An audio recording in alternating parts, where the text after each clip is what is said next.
অনুপ্রাণিত করেছে গণতান্ত্রিক আন্দোলনে ঝাঁপিয়ে পড়ার জন্য। আজকে খুব কষ্টের সঙ্গে আমাদের স্মরণ করতে হয় যে আমাদের সেই মহান নেত্রী, যিনি আমাদের বাংলাদেশের সামগ্রিক গণতান্ত্রিক আন্দোলনে সবচেয়ে বড় ভূমিকা রেখেছেন, নেতৃত্ব দিয়েছেন এবং গণতন্ত্রকে আমরা ফিরে পেয়েছি বারবার। 91 সালে সেই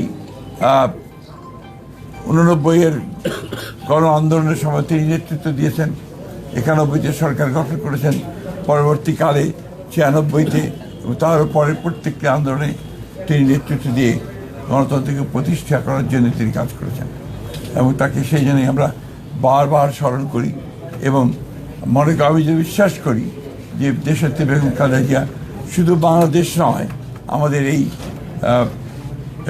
এশিয়া প্যাসিফিক অঞ্চলে গণতন্ত্রকে প্রতিষ্ঠার জন্যে যে সমস্ত নেতারা নেতৃত্ব দিয়েছেন তাদের মধ্যে নিঃসন্দেহে অন্যতম। আমরা তার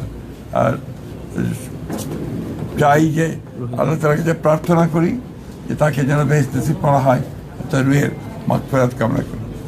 আমরা এখন নতুন এক বাংলাদেশের জন্য কাজ করছি, স্বপ্ন দেখছি। আমাদের নেতা, আমাদের তরুণ নেতা, আমাদের দলের চেয়ারম্যান এবং বর্তমান প্রধানমন্ত্রী তারেক রহমান সাহেবের নেতৃত্বে এবং অতি অল্প সময়ের মধ্যেই তিনি যে দেশের মানুষের মধ্যে যে একটা অবস্থান করে নিয়েছেন যে তিনি কাজ শুরু করেছেন এবং কাজ করবেন এবং তার বিভিন্ন কর্মপদ্ধতিতে সেটাই প্রমাণিত হচ্ছে।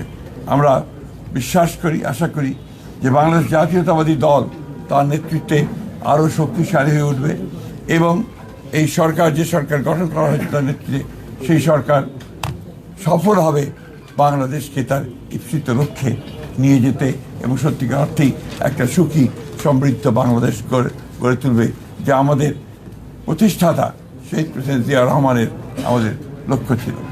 আমরা আশা করব যে আমাদের বাংলাদেশের সব মানুষ আমাদের দলকে সহায়তা করবে পূর্বের মতো সবসময়। আপনি বলছিলেন যে খুব শীঘ্রই স্থানীয় সরকার নির্বাচন দিবেন, আজকে আবার কয়েকটি সিটি কর্পোরেশনের প্রশাসক নিয়োগ করা হলো, তার মানে কি স্থানীয় সরকার নির্বাচন একটা পিছিয়ে যাচ্ছে কিনা? না, স্থানীয় সরকার নির্বাচনের বিষয়ে কত নিয়মকানুন আছে তো সরকারি এবং যে প্রথাগুলো আছে সেগুলো কতগুলো মেয়াদ আছে, কতগুলো মেয়াদ শেষ হয়ে গেছে, সবগুলোকে এক জায়গায় নিয়ে এসে আমরা সরকারের তরফ থেকে একটা সঠিক সময়ে এই নির্বাচনগুলো দেওয়ার ব্যবস্থা আমরা করবো। তবে নিঃসন্দেহে এই নির্বাচনকে প্রাধান্য দেওয়া হবে। এটা তো আপনার পার্লামেন্টের সিদ্ধান্ত হবে, আপনার যেটা হওয়ার পার্লামেন্টের। এটা তো আপনারা সবসময় জানেন যে তাদের জনগণের সঙ্গে সম্পৃক্ততা থাকতে হবে, রাজনীতির সঙ্গে সম্পৃক্ত, দলের সঙ্গে সম্পৃক্ততা থাকতে হবে। আমাদের দলের পক্ষ থেকে যারা দলের সঙ্গে সম্পৃক্ত আছেন তাদেরকে প্রাধান্য দেওয়া হবে।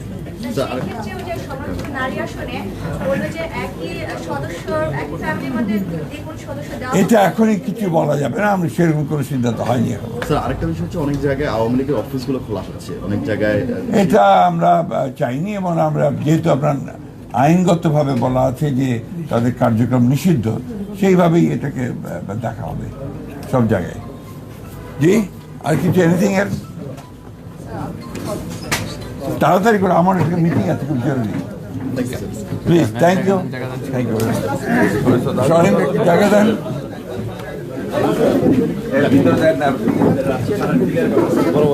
অসুবিধা